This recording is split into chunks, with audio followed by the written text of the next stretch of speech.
Então, hoje surgiu mais uma teoria completamente insana sobre Laugh Tale e o verdadeiro tesouro de One Piece. Eu vi isso em um comentário no Reddit e achei interessante o bastante para virar vídeo porque já falamos antes sobre a possibilidade de existir algum elemento relacionado ao tempo em Laugh Tale e no próprio One Piece. Não exatamente viagem no tempo, mas algo estranho acontecendo com o fluxo temporal naquele lugar. Só que a ideia de hoje não é que o One Piece esteja no passado ou no futuro. A teoria diz que Laugh Tale existe em uma espécie de ponto temporal único, onde diferentes épocas acabam se sobrepondo ao mesmo tempo. E talvez seja exatamente por isso que ninguém consiga encontrar a ilha, porque Laugh Tale não existiria em um espaço normal, mas sim em uma dimensão temporal própria, separada do resto do mundo. Ou seja, em teoria, quando alguém finalmente acessa Laugh Tale, essa pessoa estaria entrando no mesmo instante específico do tempo, independentemente da era em que vive. Eu sei que parece confuso, mas calma que faz sentido conforme a teoria vai se encaixando. A grande reviravolta que realmente me fez prestar atenção nisso tudo é a famosa cena do Roger em Laugh Tale. Durante o flashback, ele olha pra frente e diz algo como: "Joy Boy, você é hilário. Queria ter vivido na sua época." Quando a gente vê essa cena pela primeira vez, a interpretação mais óbvia é pensar que Roger apenas estava lendo um poneglyph, talvez o Rio Poneglyph, descobrindo toda a história do Joy Boy e reagindo àquilo. Mas a teoria muda completamente o significado dessa cena. E se Roger não estivesse lendo sobre Joy Boy, mas literalmente falando com ele? A ideia aqui é que Joy Boy estaria presente naquele mesmo momento, na mesma ilha, ao mesmo tempo que Roger. Não porque ele viajou no tempo, mas porque Laugh Tale conecta diferentes eras em um único ponto temporal. E talvez esse seja o verdadeiro choque que Oda esteja escondendo até hoje. Então, antes de continuar, pensa nisso por um segundo, porque sinceramente, essa teoria é absurda, mas ao mesmo tempo ela é divertida demais. E quer saber? Eu realmente consigo ver Oda fazendo algo assim. Porque existe uma coisa muito importante aqui. O Luffy provavelmente nunca vai conhecer Roger de verdade. E isso sempre pareceu estranho, né? Porque os dois são praticamente reflexos um do outro. Muita gente já imaginou como seria uma conversa entre os dois, mas isso nunca deve acontecer normalmente. A não ser que Oda faça algum filme alternativo ou algo fora da história principal. Só que e se isso acontecer justamente em Laugh Tale? Imagina os chapéus de palha chegando finalmente na ilha e do nada percebendo que já existe alguém lá. E esse alguém é o próprio Roger. Seria uma das cenas mais absurdas de toda a obra, mas a parte mais estranha seria ver personagens como Rayleigh e Scopper Gaban jovens novamente, porque pensa no tipo de conversa que isso criaria. Imagina alguém falando: Rayleigh, no futuro você vira praticamente uma lenda em Arquipélago Sabaody. Ou então, Roger, você realmente morre por causa da doença. Isso deixaria tudo extremamente bizarro, mas ao mesmo tempo muito emocionante. E honestamente, One Piece já mostrou várias ilhas completamente malucas que parecem ser afetadas por poderes de Akuma no Mi despertadas. Olha Enies Lobby, por exemplo. A ilha vive eternamente durante o dia. Muita gente acredita que isso aconteceu por causa de um antigo usuário da Pika Pika no Mi. Depois temos Long Ring Long Land, onde tudo é esticado de forma absurda. Punk Hazard também é outro exemplo perfeito, dividido entre gelo eterno e lava infinita por causa do despertar dos poderes do Akainu e do Aokiji. Então, e se Laugh Tale for exatamente isso? Uma ilha afetada pelo despertar de uma Akuma no Mi relacionada ao tempo. E aí entra a parte mais interessante dessa teoria. Imagina que o tempo simplesmente para em Laugh Tale. Você chega lá uma única vez e naquele instante sua existência fica presa naquele ponto temporal para sempre. Como se uma versão sua continuasse existindo ali eternamente. Isso seria muito louco. Mas ao mesmo tempo também criaria um problema gigantesco, porque não seria apenas o Luffy encontrando Roger em Laugh Tale,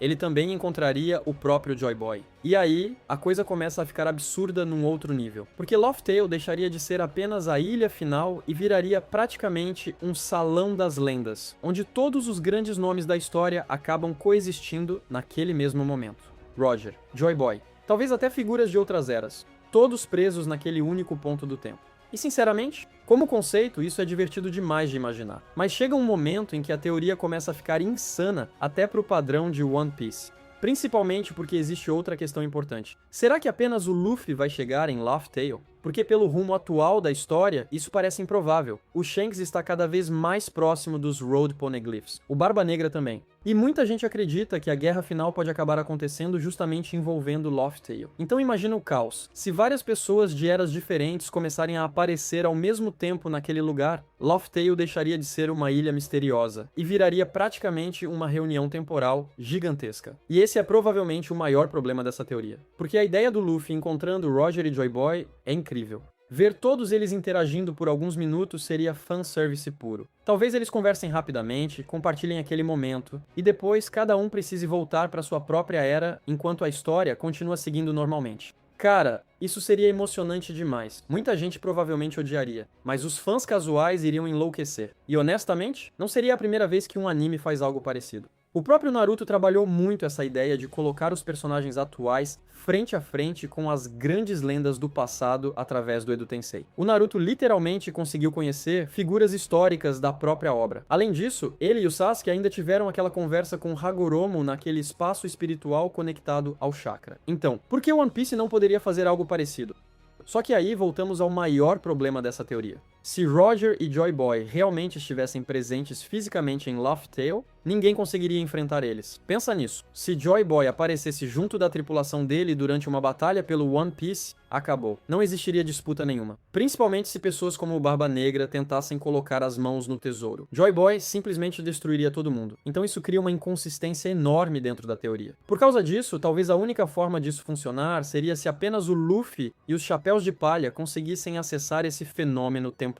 E isso me faz lembrar imediatamente daquela fala clássica do Roger. Ou talvez tenha sido o Rayleigh, dizendo que eles chegaram cedo demais, que ainda não era a hora certa. E provavelmente a explicação mais lógica para isso seja justamente o fato de que certos eventos ainda não tinham acontecido naquela época. A teoria mais aceita atualmente é que Roger precisava esperar o nascimento da Poseidon. Mas talvez não fosse só isso. Talvez o mundo estivesse aguardando o despertar de várias figuras importantes ao mesmo tempo. A Poseidon. O despertar da Akuma no Mi, do deus do Sol Nika. Talvez até usuários específicos com papéis fundamentais na mudança do mundo. Como se fosse necessário reunir os deuses certos para finalmente alterar a história. E honestamente, isso parece combinar muito com tudo que Oda vem construindo. Porque existe claramente algum tipo de hack da observação extremamente avançado atuando nos bastidores da história. As profecias em One Piece são precisas demais. É como se alguém no passado tivesse literalmente enxergado o futuro inteiro e deixado instruções esperando o momento exato em que tudo finalmente iria acontecer. E aí entra outra questão extremamente importante nessa teoria. Como o texto de Harley conseguiu prever a existência do terceiro mundo, sendo que isso ainda nem aconteceu? Pensa nisso por um segundo. Como alguém do passado poderia saber de eventos que ainda estão no futuro? E isso conecta diretamente com outra personagem muito suspeita dentro da história. Toque, porque a Toque parecia ter absoluta certeza de que tudo aconteceria exatamente dali a 20 anos. Ela olha para o Oden praticamente dizendo, daqui a 20 anos, o momento prometido vai chegar. Mas como ela sabia disso? Essa é a parte estranha. Todo mundo fala sobre o tempo prometido, mas quase ninguém para pra pensar em como essas pessoas sabiam da existência desse momento específico. E talvez a resposta esteja justamente em personagens como a Madame Chiarly. Porque o poder dela parece muito mais profundo do que uma simples previsão do futuro. Talvez seja uma forma extremamente rara e avançada de hack da observação, ligada até mesmo à genética ou alguma habilidade ancestral. A Chiarly consegue enxergar acontecimentos futuros de uma forma que praticamente ninguém mais consegue em One Piece. Só que existe uma limitação importante nisso tudo. Ela vê o resultado, mas não entende completamente o contexto. O melhor exemplo é a visão dela sobre o Luffy destruindo a Ilha dos Tritões. Quando ela teve aquela previsão, acreditou que aquilo aconteceria imediatamente após a chegada do Luffy. Só que agora tudo indica que aquele evento ainda vai acontecer no futuro. E além disso, ela também não consegue enxergar o motivo por trás das ações. Porque convenhamos, o Luffy não sairia destruindo uma ilha inteira simplesmente por maldade. Então provavelmente existe um contexto muito maior por trás dessa visão. E eu gosto disso, porque limita o poder da previsão do futuro. Muitos animes acabam nerfando esse tipo de habilidade justamente porque, se ela for perfeita demais, vira uma solução fácil de roteiro. Aí, qualquer personagem poderia simplesmente saber de tudo o tempo inteiro, e isso acabaria tirando toda a atenção da história. Por isso, a habilidade da Chiarly funciona tão bem. Ela consegue ver fragmentos do futuro, mas não recebe todas as respostas. E honestamente, talvez seja exatamente assim que o mundo de One Piece funciona. Talvez pessoas do passado tenham conseguido enxergar apenas partes específicas do futuro através de um hack da observação absurdamente evoluído. O suficiente para criar profecias, o suficiente para prever o retorno de Joy Boy, o suficiente para saber que o momento prometido ainda chegaria, mas não o bastante para entender todos os detalhes. No fim das contas, ainda existem muitas perguntas sem respostas sobre Laugh Tale, One Piece e o rumo final da história. Mas eu precisava trazer essa teoria porque, sinceramente, ela é divertida demais de imaginar. É nessa época que as teorias mais malucas começam a aparecer. Mas comenta aí porque eu realmente quero saber o que vocês acham disso tudo. E até o próximo vídeo.